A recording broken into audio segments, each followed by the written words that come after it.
Good morning. இப்போ நம்ம பார்க்க போகிறது 10th மேக்ஸில் ட்ரிக்னாமெட்ரி எக்ஸாம்பிள் 6.26 பார்க்க போகிறோம்.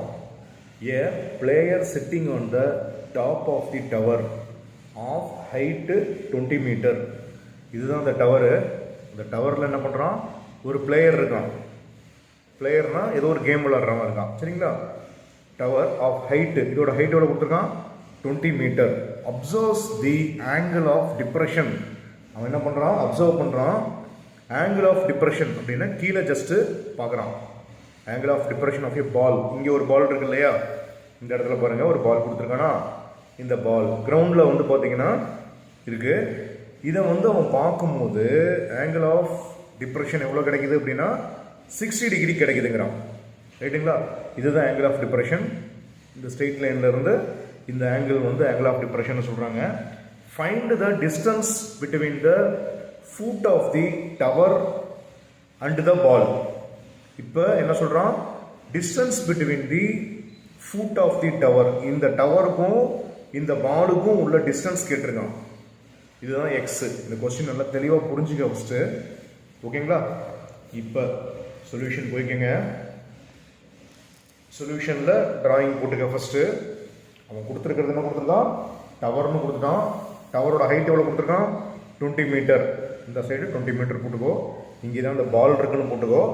இங்கே தான் அந்த பிளேயர் இருக்கான், பர்சன் இருக்கான், சரிங்களா? அந்த பர்சன் என்ன பண்ணுறான், ஆங்கிள் ஆஃப் டிப்ரெஷன் 60 டிகிரியில் பார்க்குறான் அந்த பாலை. இப்போ டிஸ்டன்ஸ் எவ்வளோ இருக்குன்னு சொல்லி கேட்குறாங்க, ரைட்டுங்களா? நோட் பண்ணிக்க, பாயிண்ட் கொடுத்துக்கோ. ஏ பி சி, ஓகேங்களா? ஜஸ்ட்டு நெக்ஸ்ட்டு எழுதிக்கோ. சொல்யூஷனில் பிசி ஈக்குவல் டு சொல்யூஷனில் PC equal to height of the tower.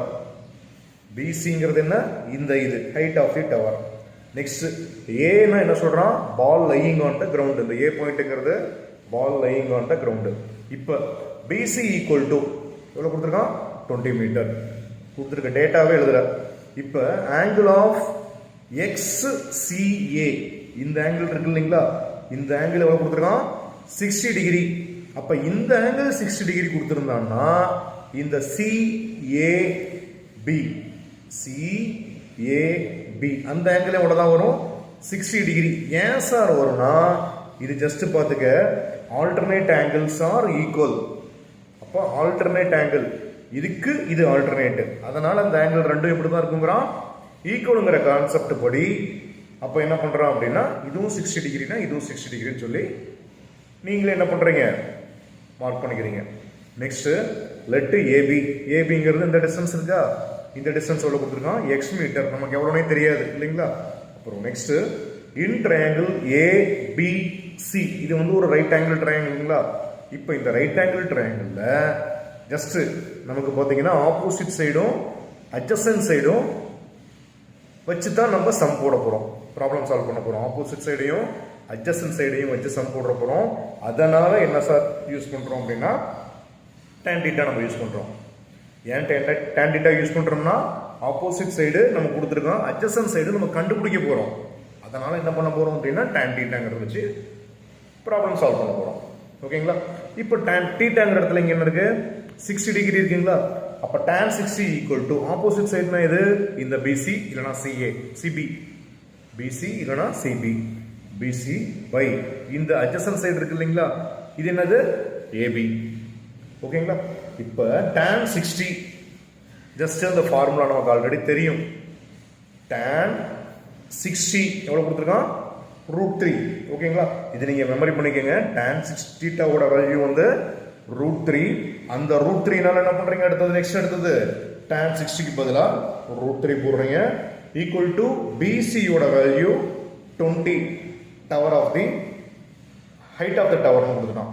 Next ஏபியோட value X, நமக்கு என்னன்னே தெரியாது இல்லைங்களா? இப்போ என்ன பண்ணுறோம் அப்படின்னா இப்படி போட்டு மார்க் பண்ணிக்கோங்க. இதை ஜஸ்ட் என்ன பண்ணுறோம் அப்படின்னா கிராஸ் மல்டிப்ளை பண்ணிக்க. அப்போ என்ன வரும், எக்ஸ் √3 ஈக்குவல் டு 20, ஓகேங்களா? கிராஸ் மல்டிப்ளை பண்ணால் இது மல்டிப்ளை பண்ணுறீங்க. அப்போ என்ன வரும், எக்ஸ் √3 ஈக்குவல் டு 20. அப்போ எக்ஸ் ஈக்குவல் டு என்ன வரும், 20 பை √3. அப்போ 20 பை √3 இந்த ஸ்டெப் வந்துருச்சுங்களா? இப்போ இதுக்கும் அடுத்த ஸ்டெப் என்ன சார்னு கேட்டிங்கன்னா டினாமினேட்டரில் √3 இருந்ததுன்னா என்ன பண்ண போகிறோம் அப்படின்னா கான்ஜுகேட் பண்ண போகிறோம். அப்போ x ஈக்குவல் டு 20/√3 இன்ட்டு √3/√3. ஓகேங்களா? டினாமினேட்டரில் √3 இருக்கிறனால தான் என்ன பண்ணுறீங்க, இங்கே √3யும் மல்டிப்ளை பண்ணி டிவைட் பண்ணுறோம் இல்லைங்களா? இப்போ நமக்கு கொஸ்டினில் பார்த்தீங்கன்னா என்ன பண்ணிட்டான், √3யோட வேல்யூ கொடுத்துட்டான். என்ன பண்ணிட்டான், √3யோட வேல்யூ கொடுத்துட்டான். அப்போ √3யோட வேல்யூ பார்த்தீங்கன்னா என்ன கொடுத்துருக்கான்னா 1.732ன்னு வேல்யூ கொடுத்துட்டான். கீழே பார்த்தீங்கன்னா √3யும் வந்து பார்த்தீங்கன்னா என்ன ஆகும், √3 ஹோல் ஸ்கொயர்னு ஆகும். இந்த ஹோல் ஸ்கொயரும் ஸ்கொயர் ரூட்டும் கேன்சல் பண்ணால் வெறுமனே 3 மட்டும் வரும். அப்போ 20 இன்ட்டு 1.732 டிவைடட் பை 3. இதை கேன்சல் பண்ணால் இதை மல்டிப்ளை பண்ணி டிவைட் பண்ண என்ன வருது, 11.55 மீட்டர். இப்போ therefore the distance between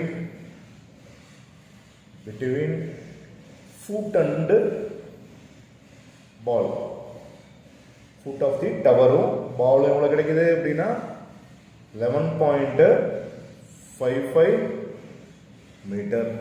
ஓகேங்களா?